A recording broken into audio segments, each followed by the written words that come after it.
آج IMF کا اگر معاہدہ ہو گیا ہے تو میں اللہ تعالیٰ کا شکر ادا کرتا ہوں. آپ سب کو کرنا چاہیے کہ ہمیں اب موقع مل گیا اپنے پاؤں پہ کھڑے ہونے کا.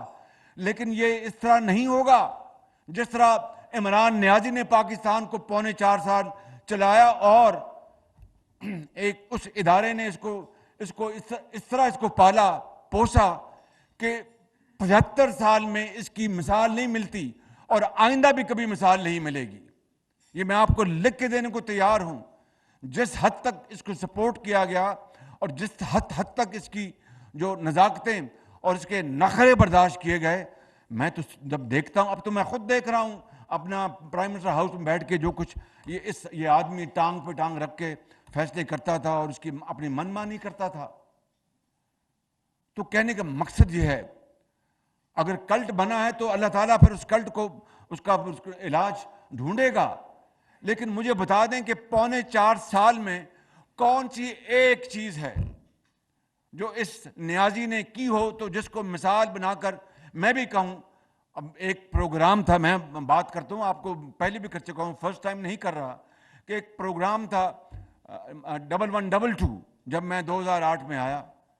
بڑا اچھا پروگرام تھا. اس کو میں نے پورے پنجاب میں پھیلا دیا اس کو کہ وہ پروگرام اچھا تھا. تو کون سی ایسی مثال ہے اس کی جس کو میں اس کو فالو کروں؟ کیا میں اس کے جھوٹ کو فالو کروں، اس کی بدتمیزی کو فالو کروں، اس کی گالی گلوچ کو فالو کروں، اس کی لغویات کو فالو کروں، اس کا دشنام ترازی کو فالو کروں، اس کی ملک دشمنی کو فالو کروں؟ کس بات کو فالو کروں؟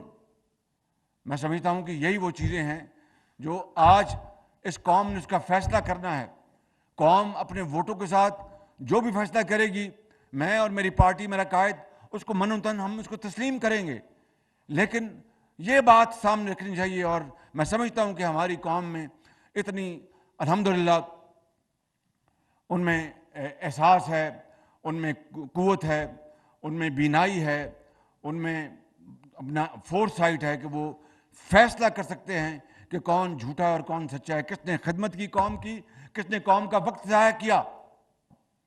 کہ ان 4 مہینوں میں بجلی یہ تیل اور پٹرول کی قیمتیں شروع میں بہت بڑھیں، کمی بھی آئی، لیکن کمی کم آئی اور بڑھائی زیادہ گئی. اس میں کوئی دو رائے نہیں ہے. سچی بات یہی، حقیقت یہی ہے، تکلیف دہ حقیقت ہے. اگر میرے بس میں ہوتا تو میں وہی آپ کا خادم ہوں نا. آپ جانتے ہیں کہ جو اپنا رمضان شریف میں رمضان بازار لگتے تھے، آٹا سستا بکتا تھا، دوائیاں مفت تھیں، اعلیٰ دوائیاں تھیں، ہسپتالوں میں علاج مفت ہوتے تھے، PKLI بنایا، کینسر کے مریضوں کو مفت ادویات ملتی تھیں، ہسپتالوں کو نئے ہسپتال بنا دیا گیا تھا، علاج مفت تھا، غریب اور بیوہ علاج کے بغیر ہسپتالوں سے جا نہیں سکتی تھیں. تو میں یا نواز شریف دوبارہ اب 4 مہینوں میں آپ کے اوپر، عوام کے اوپر کوئی مہنگائی کا بوجھ ڈالیں گے؟ یہ کس طرح ممکن ہے؟ لیکن حقیقت یہ ہے کہ یہ ہمارے بس میں تھا نہیں. اب تازہ ترین مثال بتاتا ہوں آپ کو. آج اخباروں میں پڑھا ہوگا کہ 2 روپے 7 پیسے پٹرول کی قیمت بڑھی ہے اور 2 روپے 99 پیسے شاید ڈیزل کی قیمت بڑھی ہے.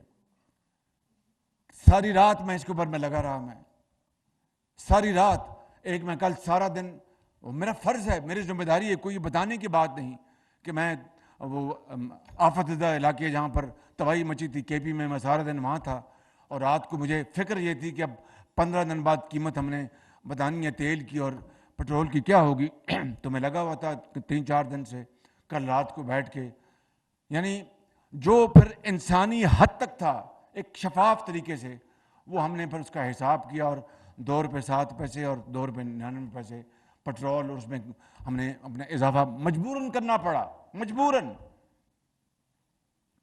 عوام کو یہ جو فیول ایڈجسٹمنٹ چارج ہے جس کو FAC کہتے ہیں، تو جو FAC کا جو ہوتا ہے، اس کا جو ہوتی ہے اپنا جو بھی کم ہو یا زیادہ، تو 2 مہینے بعد یہ پاسن ہوتا ہے. تو یہ جو جون میں، مئی اور جون میں جو بل آئے، وہ مارچ میں جو شپمنٹس آئی تھیں، جو آسمانوں سے جو قیمتیں باتیں کر رہی تھی تیل کی، وہ آئیں، اور 2 مہینے بعد یہ پھر FAC جو پاس آن ہوتا ہے. اس لیے